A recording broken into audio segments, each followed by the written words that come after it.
Hey, what is going on, everybody? It's your favorite Introvert here, and in a video I did earlier, I did the Spark DJI Panorama functions and features in the new DJI Go app firmware upgrade as well as the aircraft upgrade.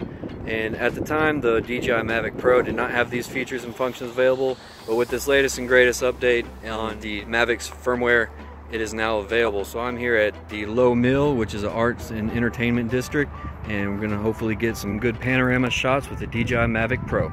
So let's get into it.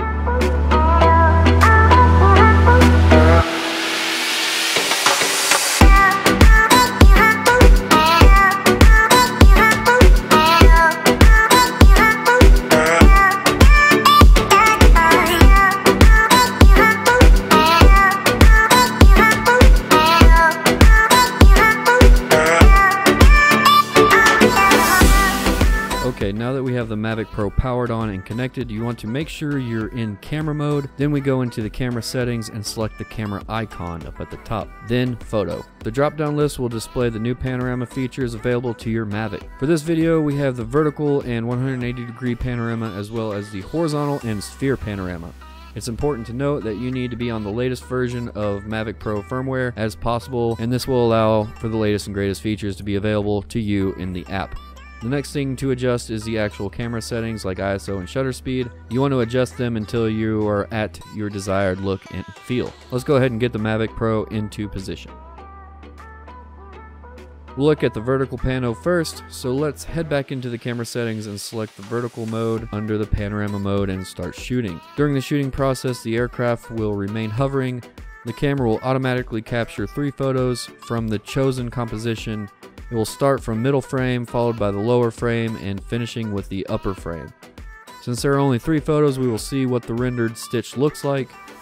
While we're on the topic of stitch photos into panoramas, after you finish your panoramic photo shooting, you can tap the playback button to check photos. By tapping the photo you've captured, DJI Go 4 will automatically stitch them into a panoramic photo. Don't disconnect the aircraft though while stitching, because your phone needs to download the photos from the aircraft. After that's done, click the download button. The panoramic photo will automatically be saved to your phone. If you want a high resolution photo, you can use DJI Media Maker or other stitching software to easily stitch the raw photos into a panorama. It should be noted that when the aircraft GPS signal is weak, the surface texture is not clear, or when it's in strong wind, the aircraft may not perform precision hovering. This might affect the stitching quality. It's also important to understand the amount of time it takes for taking the photos and the stitching process to work. You don't want to be caught mid-air processing or shooting the photos and run out of batteries and have to land short. The good thing about the Mavic Pro over the Spark is the flight time is much longer, and this allows us more time to get the right shot.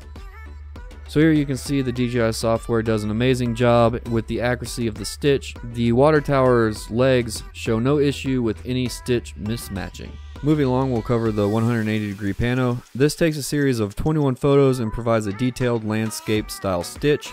These panoramas take more time stitching, so we will save this for the end of the video. Next pano feature we'll look at will be the horizontal pano.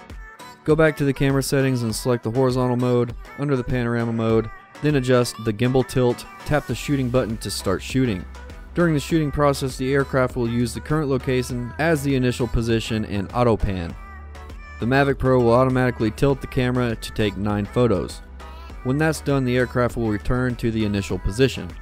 In horizontal and vertical mode, if you tilt the camera down, the Mavic Pro will automatically rotate around the current position to capture photos. However, in 180-degree panorama mode, the gimbal will keep a fixed central position.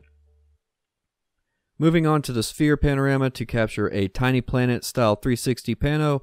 These photos can also be used for standard 360-degree panos as well in a third-party stitching software. To get the best tiny planet pano, you want your subject to have a little bit of space above so you can maximize the dynamics of the photo. So we'll get into position here and start the pano. Tap the sphere icon once you're in position and ready, and watch the Mavic Pro do its thing. It will take a series of 34 photos in sequence and notify you via pop-up on the screen once completed.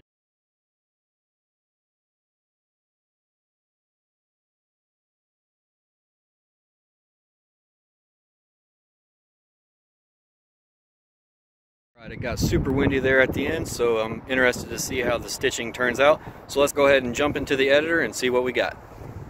While we are on the topic of pulling photos from the DJI playback button, if you pull your photos off the SD card prior to stitching them in the app, you may notice the presence of HTML files stored on your SD card. These are essential files and need to be present for the Go app to access and stitch the appropriate panos.